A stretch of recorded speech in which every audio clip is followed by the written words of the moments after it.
Hello boys and girls, my name is White Rhino PSO, and today I am playing Covert Action, or as it's more officially known, Sid Meier's Covert Action. Now, you may remember that name from games such as Sid Meier's Civilizations, or Sid Meier's Railroads, or maybe even Sid Meier's Pirates, but of all the games that are attached to the name Sid Meier, I believe I can safely say that Covert Action is my absolute favorite. Which is a little surprising, considering that the first time I played Covert Action wasn't until long after it had originally come out back in 1990. So, in Covert Action, you play as a secret agent working for the CIA. And it is your job to go from city to city, searching for clues and evidence that can allow you to pin down the members of different organizations that have come together to commit some sort of a crime. And hopefully you'll be able to not only stop that crime from happening, but also track down and arrest the mastermind that is behind the entire plot. When you start a brand new game, you are given the choice of playing as either Maximilian or Maxine Remington. And this is a completely cosmetic choice. There are no gameplay differences between playing as a male or a female. For my series, though, I'm going to be playing as Maxine Remington, and this is for a couple of reasons. First of all, in any game that gives you a choice between playing as a male or a female character, I tend to play as the female. And secondly, of all the videos I've seen and all of the screenshots I've seen, the vast majority of people seem to be playing as the male character. So I thought maybe my series could shed some light on the very few differences between the two of them.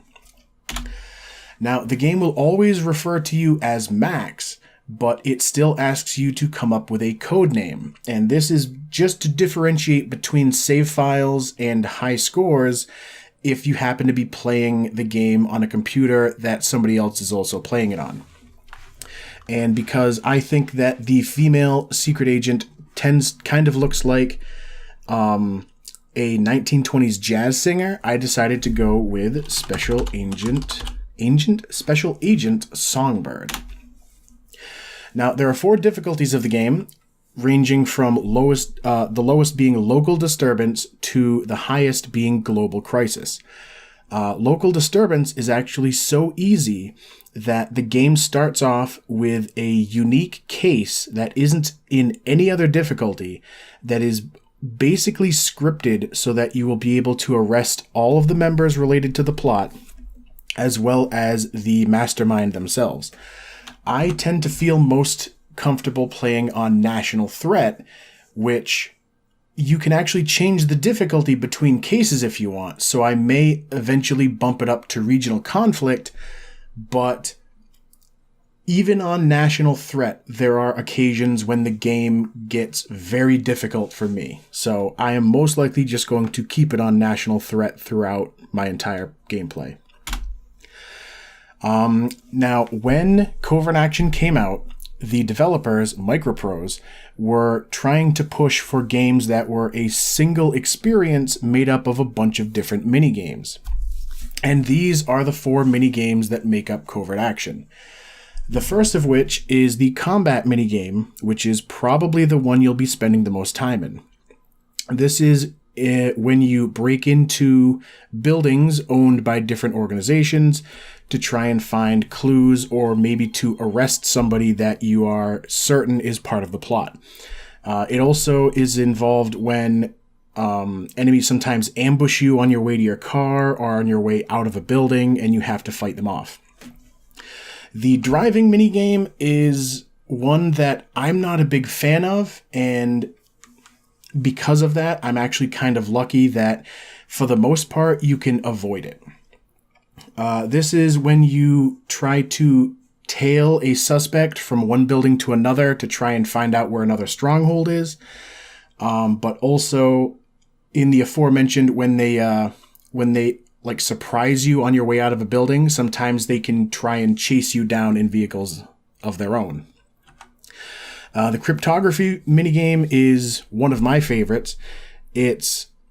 Sometimes you'll find messages that have been sent between 2 different participants of the plot, and those messages are in code. So the cryptography minigame allows you to try and decode the message to find out who it's being sent to and from, as well as more information about the plot itself.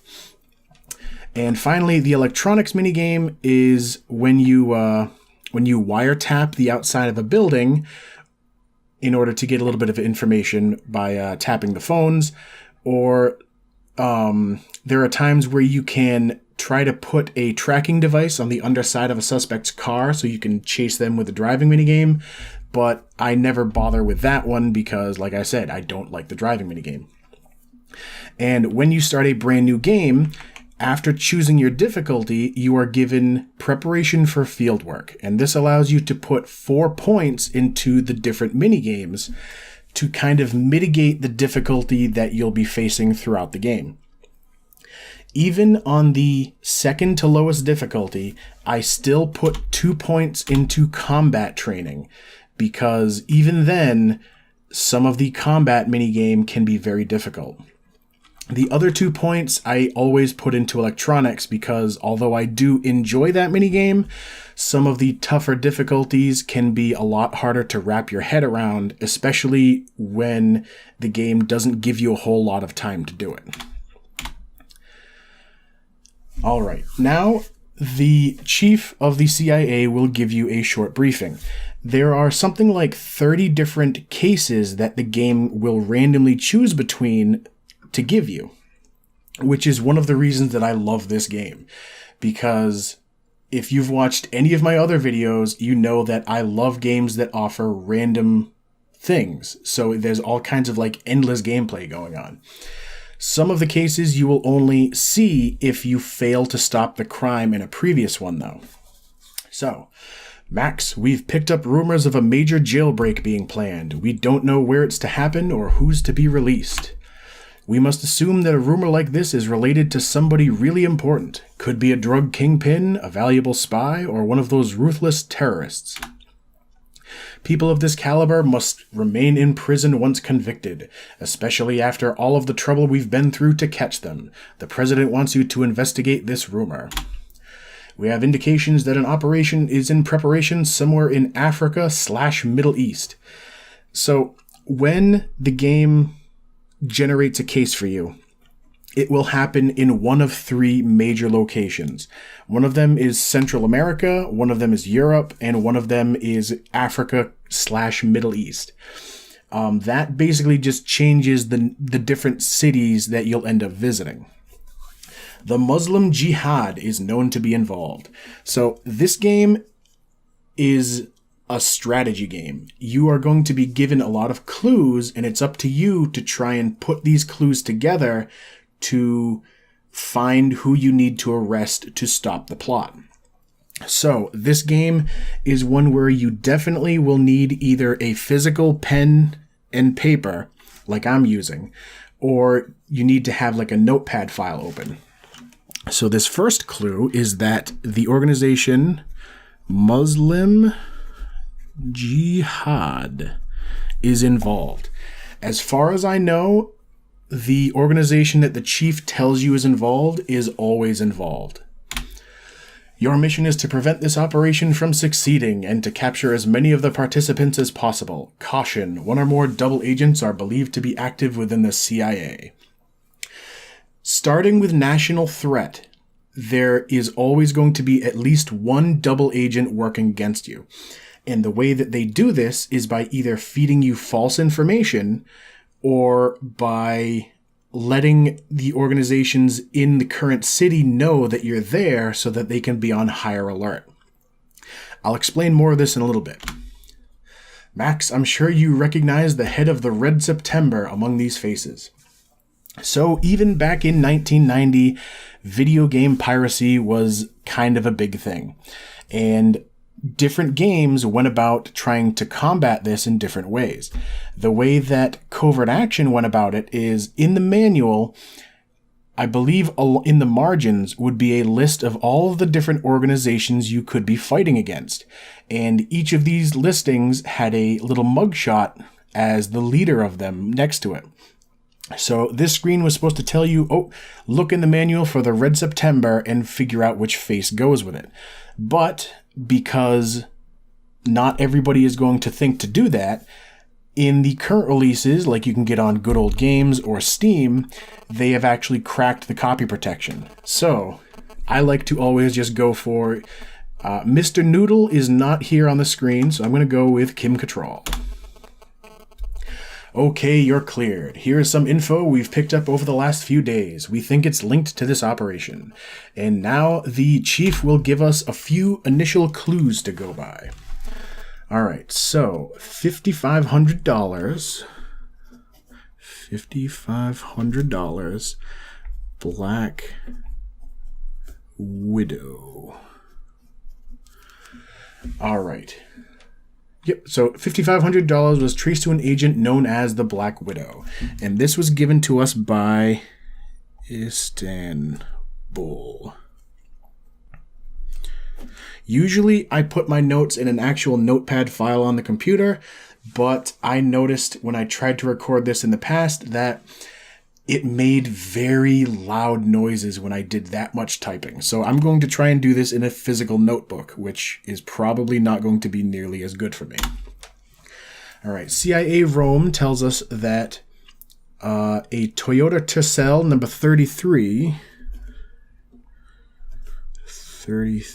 has been linked to that face. So, male, dark skin, smiling,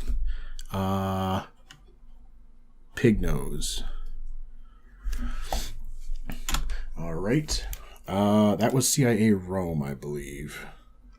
CIA Rome also tells us that a ticket agent has identified this person as purchasing ticket Sabina number 47.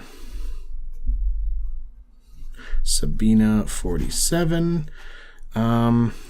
Female. Tiny pinched face. Blonde. I think blonde. And that was also CIA Rome. CIA Istanbul also says that that same airline ticket, Sabina 47, was traced to MI6. So MI6 is actually, there are two different rival intelligence agencies that are in this game, either MI6 or the Mossad.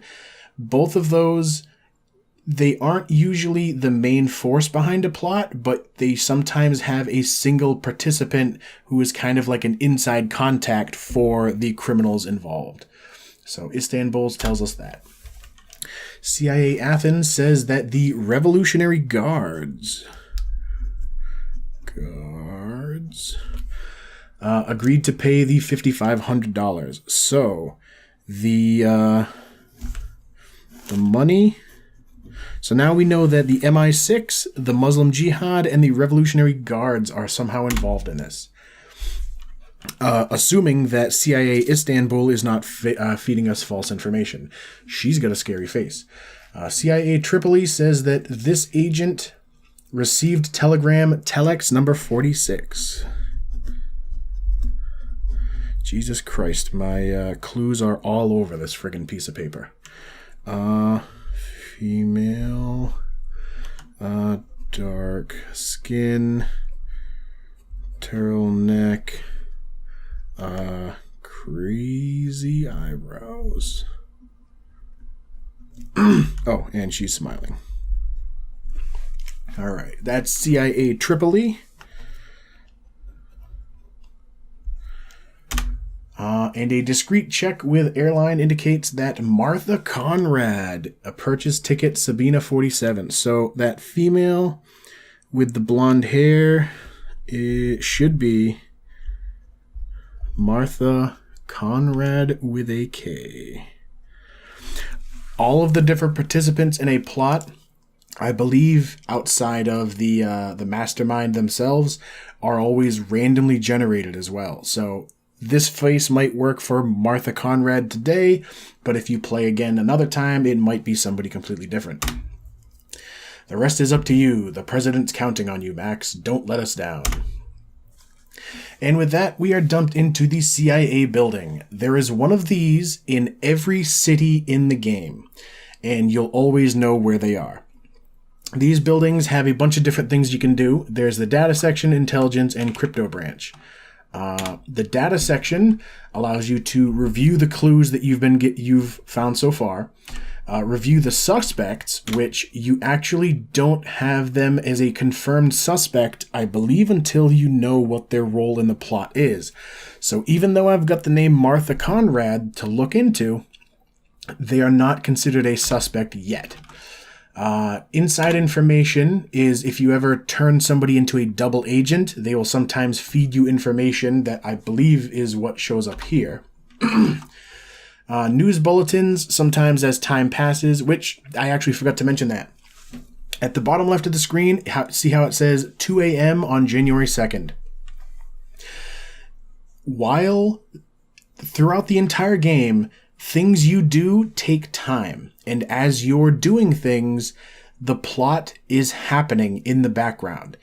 It's the 2nd of January, but the criminals began doing their stuff on the 1st of January. Each case happens at the very beginning of a month. So the first case you play will be in January. The second case will happen at the very start of February. So right now, things have been happening, but we don't know what. All we know is the few clues that we've been given so far. News bulletins will sometimes pop up as you play. Like, you might find that somebody has gone on vacation or somebody else has stolen some sort of an ID card. The organization and city summaries are just a way of, okay, you can look at the Revolutionary Guards. You see on the right is a list of the different locations, the different cities where they have a location that is known. And on the left, you can see who they are allied with and who they associate with. This way, like, say you don't know where the Revolutionary Guards have an office in maybe Athens. Well, if you know where the Mossad or the Jihad or the Marxists are in Athens, then you can break into their place and find information on where the Revolutionary Guards are hiding out. Usually, I like to go through each of the organization and city summaries and write down all of the information just so I have it on hand. I'm actually going to try and not do that this time, just to save time. And the activity reports is a way of the game telling you, okay, MI6 and the Revolutionary Guards have been doing things lately. We don't really have a city, which actually, checking my notes here, we actually don't have a city to go to. We have different cities that have been giving us information, but beyond that, no idea. The intelligence section, you can either do a local or international scan, and that will try to pick up some sort of clue just by burning a little bit of time. Usually this is not a very good idea because it's better for you to actively break into a building because you'll find a whole lot more clues.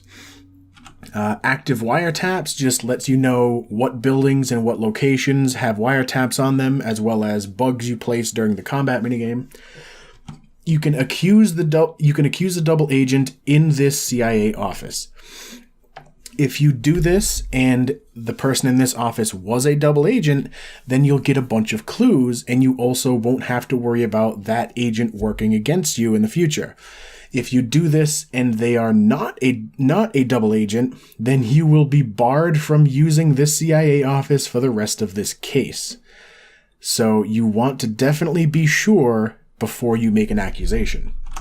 And when you check with Sam, this is kind of a way of the game giving you a little nudge in the right direction. It's also one of the few times where there's a difference between male and female agents. If you play as a male agent, then Sam will be a female. And if you play as a female, then Sam will be male. Max, I've been going over the info we've got so far. I'd look into these organizations, MI6 and the Revolutionary Guards. That I pretty much figured out on my own. Sometimes he'll also say a location to go to, but not yet.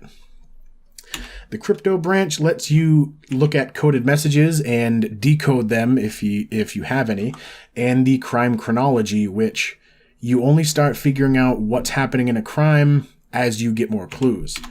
Damn. It mentioned that telex number 46. I was hoping that would be a coded message we could do.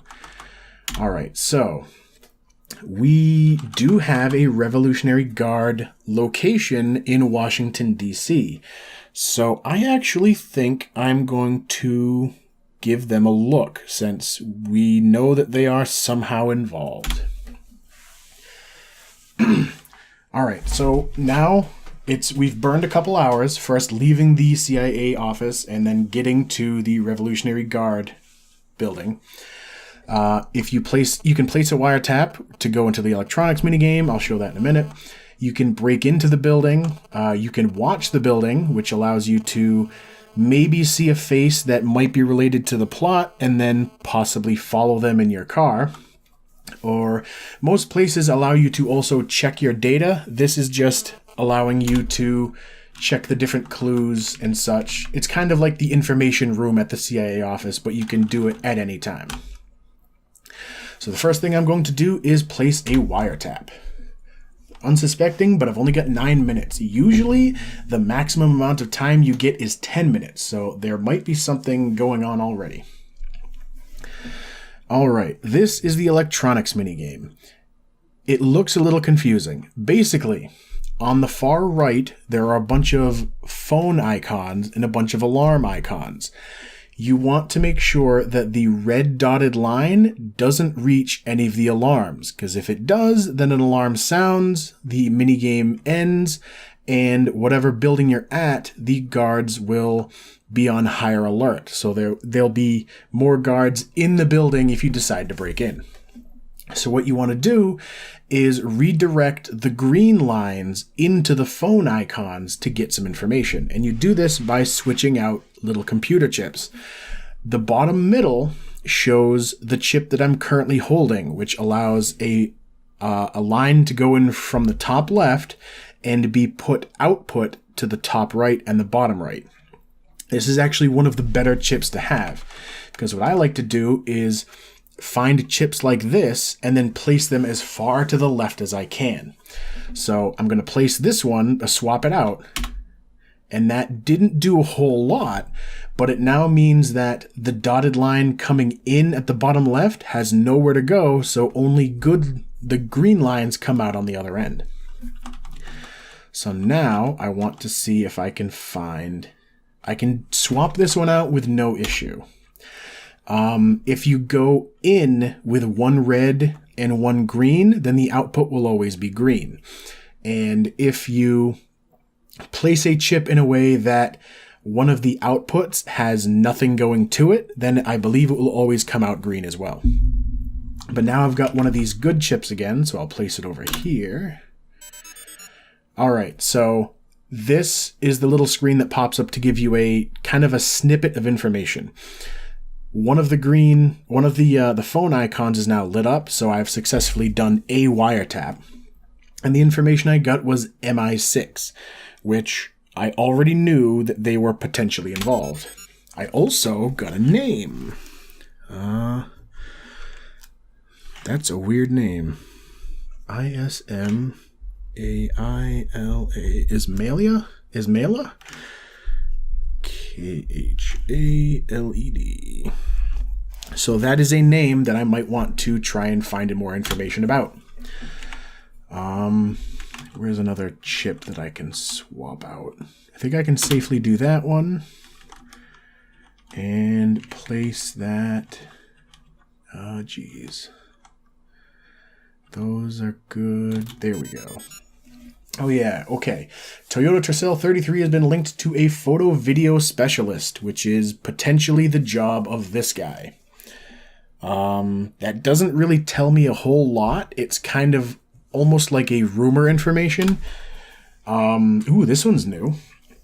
Bank teller identifies this person is withdrawing $5,500. So this could be the Black Widow that is working for the Revolutionary Guard. Yeah, so Revolutionary Guards. Alright, what does she look like? Female. How would I describe her? Brown hair. cheekbones.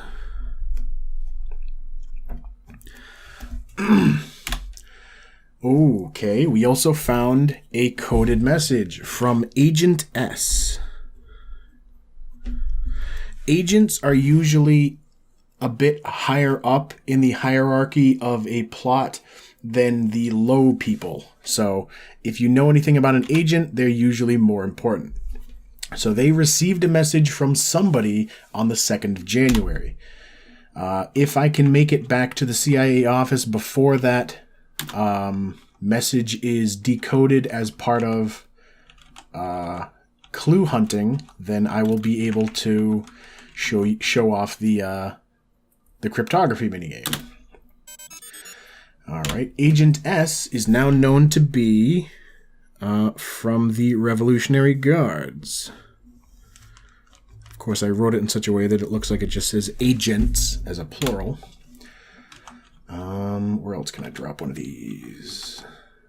Right there. That didn't help me a whole lot. But it now frees up all of these to take. No, not that one, that one. Here we go.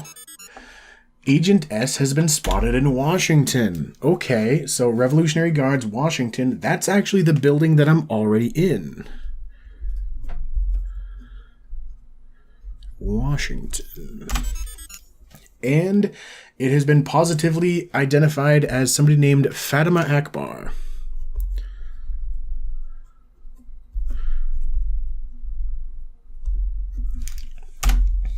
And also a photograph. Okay. Sometimes you really luck out and get a shit ton of information about a particular person. So, the Black Widow for the Revolutionary Guards seems to be Fatima Akbar in Washington. And we also find out that the message that I saw earlier is one that she sent to somebody in the Muslim Jihad, which the chief, I believe, already told me that they are related. The recruiting information about a person, you'll find out where they were recruited and by whom. The only real information the only real use of that information is to know that if she was recruited by, say she was recruited by, what the hell's another name on here? Ismaila Khaled.